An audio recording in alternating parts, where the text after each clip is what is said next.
The difference between myself and most other people in the finance industry is one word, effectively: empathy. Empathy can stop, listen, take in all of the message that the client's listening to, communicating to me. And then understanding and putting myself in their shoes. If I was the business owner, what would I want to do? Would I want to make me a lot of money? No. Would I want to create steps that help their business to move forward, not just today, but in a couple of years' time, in 10 years' time? That's the sort of person they're needing. Anyone can arrange finance. Obviously, you need licenses and all those sort of things, but you need someone who is going to listen and, I use the word again, empathy. They're going to be there and find the best solution for that client. We mentioned earlier about sometimes you forego looking after a client right now because it's not the right time for them. Other times you'll look at consolidating. Other times you'll look at changing the structure of their business to help them best do what they do. So we become like a sounding board where I'll throw ideas, they will communicate their thoughts, and then we will find the best solution for them. And sometimes that solution is to do nothing. Sometimes that solution is to use a different method of finance that they never would have thought of. Now, many times that means that our business actually doesn't earn anything or earns much less in it, but it helps that client. One of my goals for my business long term is to be able to walk down the street, look someone in the eye that I've done finance for 5, 10, 20 years ago, and be able to smile at them, shake their hand, see them, look at them in the eye, and know that I did the right thing by them. And they know I did the right thing by them. Life is too hard to go and rip people off. Life's too hard to go and try and do the best by yourself at the expense of somebody else. I love to see people that I've done finance for, or people I've helped, whether in life as general, or in business, or in church, or in family, or in whatever it may be in community, and see them down the track and they look up, give me a smile. That's the integrity in what you do on a daily basis. And that's why I love doing what I do. Cool. I'm going to go back a little bit in time. One of the first finance deals I did within our own business was for a company which was actually a national company. They're an architectural firm and they've been operating for 10, 15 years. And they were having struggles with their financing of a simple photocopier because the financiers they were using were asking for the 7 directors guarantees. There were 7 directors. They were asking for this. They were asking for that. I like to use the words they were asking for the colour of their undies. Okay? I came in, listened, found out what they really needed, did my research with some financiers, found one that actually would meet their needs. It was a $17,000 photocopier. That's when photocopiers were a little bit more expensive. That created the solution. Over the next 10 years, I did $8 million worth of business with that particular client. Simply because I listened and I understood what their needs were. I went outside the box to find the solution. We benefited, great, But they benefit, and I'm still friends with those people. I'm still friends with that business. Again, I can look at them in the eye and smile, and they will do the same thing back to me. So one of the really cool success stories over the last few months has been that I've actually helped a client with purchasing of a motor vehicle. And he was in the middle of refinancing a home, restructuring his own financial planning and all those sort of things. And within his business, he needed a motor vehicle that would allow him to present well to clients, but also just upgrade that car to a much better quality car. But the big concern was, can I refinance my home and do all these other things, which he was doing already, but not had that be affected by the financing of a motor vehicle within the business for him? So again, we listened to the story, found out what the needs were. He'd found a great car.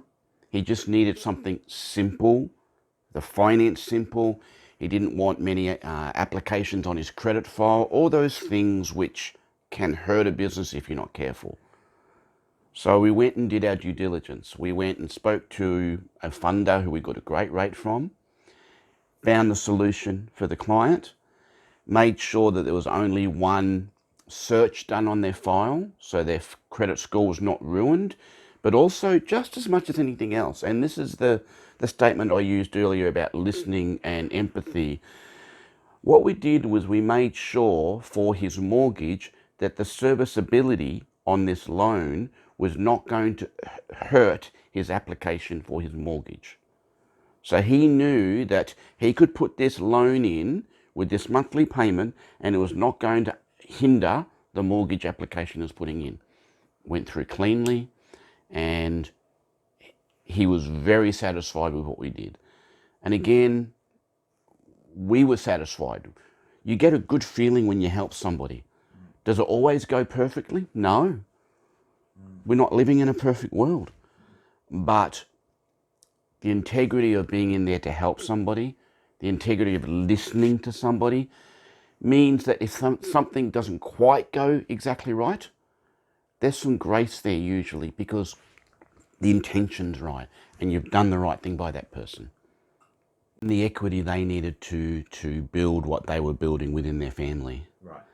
Now, that's the business answer. But the home answer was less stress. The home answer was wife and husband were happy. The home answer was that because they were saving money on this vehicle compared to their old vehicle, it became easier for them to manage life. They're the real success stories of running a business. Because a business person goes home, and if he can be happy at home, then there's a good chance he's going to be happy within his business. Which brings more success to the business. Which ultimately brings more success to the business because they are energized. There are two main goals for what we'd like to achieve within priority funding and within where we're moving forward. The catch cry of the business is to make priority funding your financier of choice. So having business people choose priority funding, choose David and Wendy Pryor and their team. That will always be one of my main goals within the business.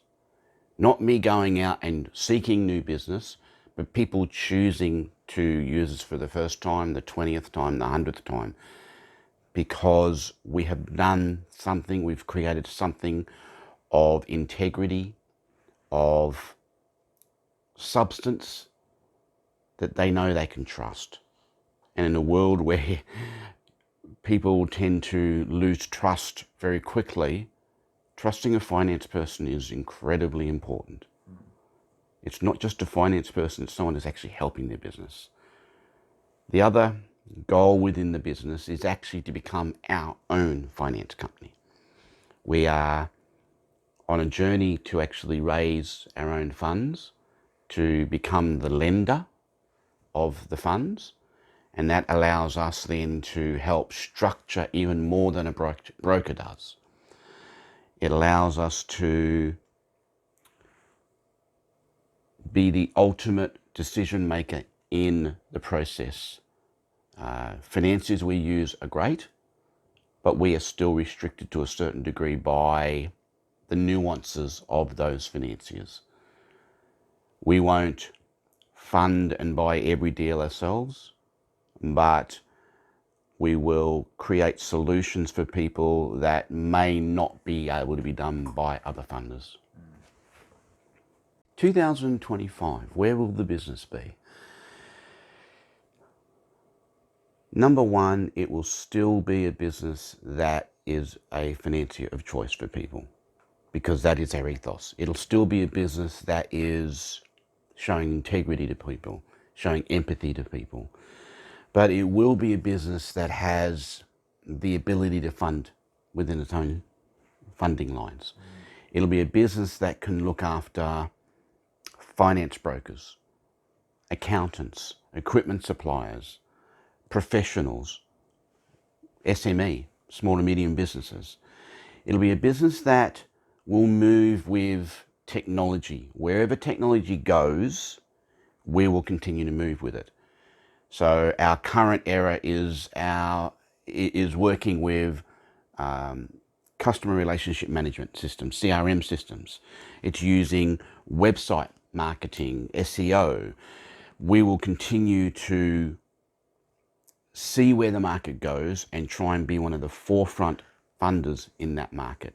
Whether that means online systems or whether nuances within the finance industry change and we move with those nuances. But the beauty is that we're not stuck down by bureaucracy. We're not stuck with, I have to do it this way because it's the way I've done it for a million years.